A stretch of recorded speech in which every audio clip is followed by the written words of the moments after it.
Hi guys, Knife Detector here. Check out this awesome logo that Gary from The Last Ranger made me. Isn't it just the best thing you've ever seen? This is just another example of how the members of this community help and support each other, guys. Thank you so much, Gary. I couldn't have done this in a million years, buddy. And guys, if you have not already done so, please go down and subscribe to Gary's channel, The Last Ranger. You're going to see a link to his channel on the description of this video. Thanks again, Gary. You're awesome, partner. Hi guys, Knife Detector here, and in case you haven't noticed, today we're going to be talking about one of my favorite all-time knives, not just one of my favorite buck knives, but just one of my favorite knives in general. Guys, we're going to be talking about the venerable Buck 112. I carried a Buck 112 in my 20s. We're going to talk about that one for the longest time, and it's just a fantastic knife. It's smaller than the Buck 110. It's not as cumbersome as the Buck 110, and the blade is not as long as a Buck 110. And I know there are others out there who can explain this much better than I can.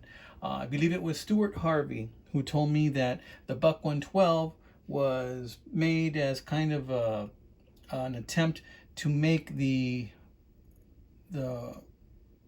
the knife a little bit more friendly for military personnel, because a lot of military personnel would carry the Buck 110, and it was just kind of too intimidating and too large of a blade. So they wanted to make it a little bit more less intimidating and user friendly and legal. So because of that, they went ahead and they made the Buck 112. And the Buck 112 is just absolutely the most perfect size in my opinion, guys. So I'm going to tell you a little bit about these knives right here, where I got them, and why I like them so much. We're going to start with this one.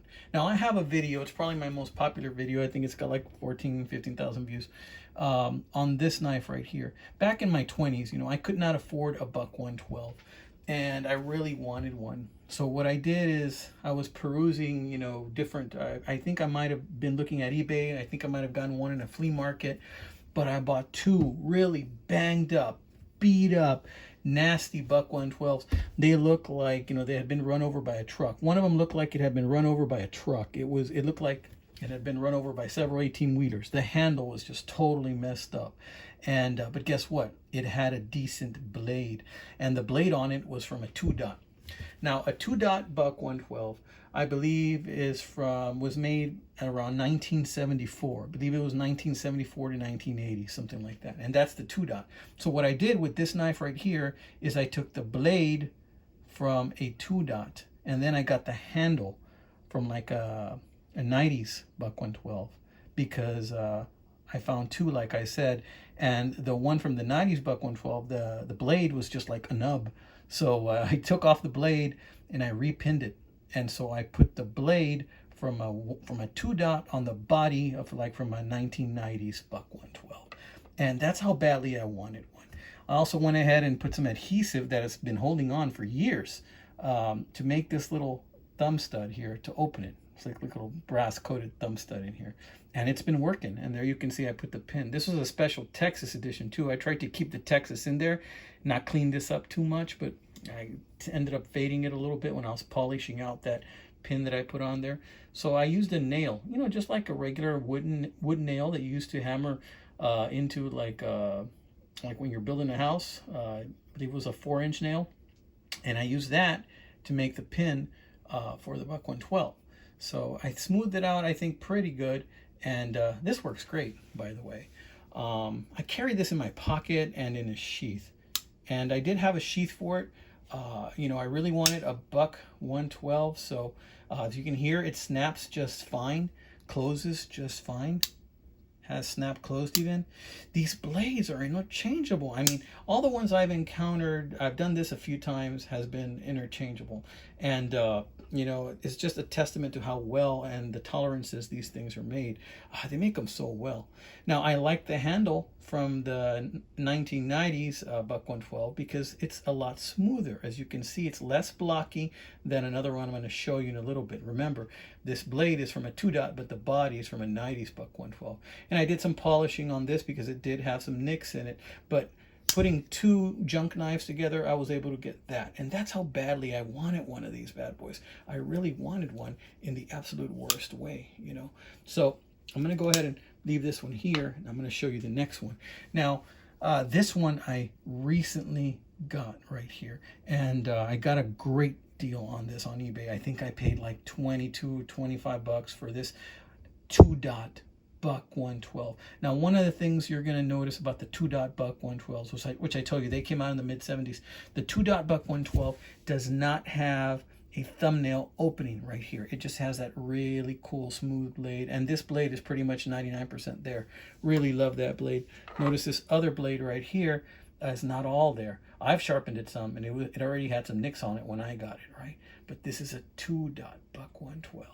And the 2-dot buck 112, notice, is a bit more blocky. See the handle? It's a bit more blocky than 1990s one. 1990s one's a bit smoother, and consequently it's a bit lighter, right? So let's weigh it. We're going to weigh it too and see a couple of differences. In a little bit, I'm going to grab the scale. But yeah, look at this. Beautiful knife. And I have a few sheaths to carry these knives, right? Now, the one that I put together from 2-buck 112s, I actually didn't have a sheath for it at the time. I think I bought one aftermarket. Then I found one that was falling apart. So I put a couple of rivets in there to hold it together because it was just falling apart. So that's how I got that one. But since then, I have a couple of other ones. So I have this vintage buck 112 sheath right here. Notice it's got a lot of wear. I didn't put all the wear in it, but I do use it quite a bit. And I put a new button snap on it too. And then I got this nylon one. This nylon one came with one of the newer ones. I'm going to show you in a little bit. It's okay. I'm not a big fan of this, but it actually holds it pretty decent. And I like the color of the brass button. But in any case, I think that this is definitely one of my favorite all-time knives. The 2-dot buck 112. It's just a fantastic knife, guys. It is heavy. We're going to weigh it a little bit. We're going to weigh a 2-dot, and then we're going to weigh 1990s buck 112 and see which one's heavier. I'm pretty sure you can guess what I'm guessing, right? Probably the answer might be. So let's take a look at this one right here. Now this one, for the tank stab, doesn't have the dot on either side of the number of buck 112. This one actually has a C right there. I believe that puts this one at around 1995 or 96. Also take a look at the bolsters. The brass on the bolsters looks a little bit lighter than the brass on other buck 112s, which leads me to believe that this may not be brass, that this may be nickel silver, but I haven't been able to find proof of my theory if that is nickel silver or if they just made this with a different type of brass. But yeah, this looks like nickel silver. And this puts this one at around 1995. Now, I used to have other buck 112s. This is a nice buck 112. I like it a lot. Found this one at a pawn shop, guys. Found this one at a pawn shop for 20 bucks. Come on, guys, you got to look at those pawn shops. I saw it for 20 bucks, and the first words out of my mouth when I opened it up said, I'll take it. I'll take it, because if I don't say that, somebody's going to beat me to it, and I'm never going to let that happen again. Look at this beautiful knife, buck 112. If you were to buy a brand new buck 112, it would run you about $65 for a brand new one before taxes. So check out this gorgeous knife. Just a gorgeous, gorgeous knife. You can never go wrong carrying a buck 112, guys. I'm going to put that one back. Now, I used to have more of these, but I have an awesome friend. You know, he has a YouTube channel. His name is Robert Hall, and his channel's name is Bluegrass Bushcraft. If you check on the channel list on my main channel, if you check on my channel and you go to channels on there, on the top of the page, you're going to see his channel, which is Bluegrass Bushcraft. And you know, we did a trade a while back, and he wanted, or he liked my buck 112s, and I don't know if I initiated the trade or he did, but I traded him a really cool Stockman. I think that Stockman was about like 5 inches long or 5.5 inches long. It was an old Gutman, made in Japan Stockman with horn handle, and so it's a Stockman, so 3 blades. It was a huge Stockman. I traded him for the 100th anniversary buck 112 with a really nice sheath, and traded it to him, and I threw in some extra stuff in there, and to my surprise, he also threw in some extra stuff with his trade. Man, that was really cool. I couldn't believe he did that. I ended up doing the same. I actually gave him 2 buck 112s. I gave him the 100th anniversary plus another one with a plastic candle. So if you're into camping, if you're into bushcraft, if you're into Coleman Lanterns, my God, Robert fixes Coleman Lanterns. He refurbishes them. You know, he has another site where he does tutorials on how to fix those Coleman Lanterns, guys. So check out my channel list. I'll probably leave a link to his channel also in my description, just so you guys can check it out. If you're into Coleman, if you're into survival stuff, if you're into even just being American and being patriotic, you know, you're gonna love his channel, guys. All right, so I love the Buck 112s, and when I gave it to him, he was blown away by it. But check this out. This one right here, let's look at the date on this one. Notice how this one has a little bit more patina. This one is also actually kind of smooth. This one right here has the less than symbol next to the 112. I believe that puts this one at 1986. This is also a very sweet knife right here, guys. A very sweet knife. Notice how this one already at this point has the thumbnail. And a lot of these blades are so similar. So if we look at this 86 one, and then we look at this 95 or 96 one, look at those blades. They don't change much over time, guys. I mean, they really didn't start. Notice how the nail nick is bigger on the 1986 one. Check that out. Now, I know now there's a slim 112 and a slim 110 and with plastic handles. And I'll be honest with you, I had a slim 112. I ended up selling it right away because I just couldn't deal with it. It was just so light. I was afraid I was going to lose it. It was going to fall out of my pocket. When I carry a knife, it needs got some weight to it, guys. It needs to have some weight to it. Otherwise, you know, I'm just not comfortable with it. Let me get the scale. I keep forgetting to get the scale. All right, so first let's check out the ruler here. How long is a Buck 112? Well, Buck 112, the closed length is about 4 inches, guys. There it is. It's about 4 inches in the closed length. And that's standard with all the Buck 112s, I believe. Let's weigh a couple of these. What do you say? What do you say? So let's set a couple of these aside.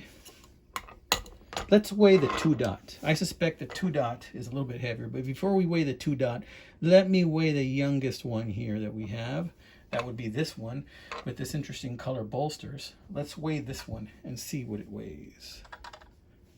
Let's see. Now, even though this is smaller than a Buck 110, remember, a new Buck 110 weighs about 7.2 ounces. This bad boy right here weighs 6.1 ounces. So it's about a full ounce lighter than the Buck 112. Not bad at all. And that is the 1990s version right here. This is, I think it's 95.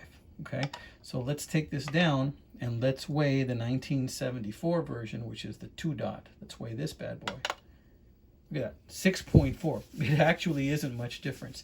It's only 0.3 of an ounce's difference. I for sure thought it was going to be heavier than that, but it isn't. It isn't at all. Big surprise for me, guys. So in any case, this has been another episode of the Knife Detector. If you like buck knife videos, check out my playlist. I got a lot of buck knives that I've done videos on. A lot of 112s, a lot of 110s, a lot of other ones too. You know, I do love knife collecting, guys.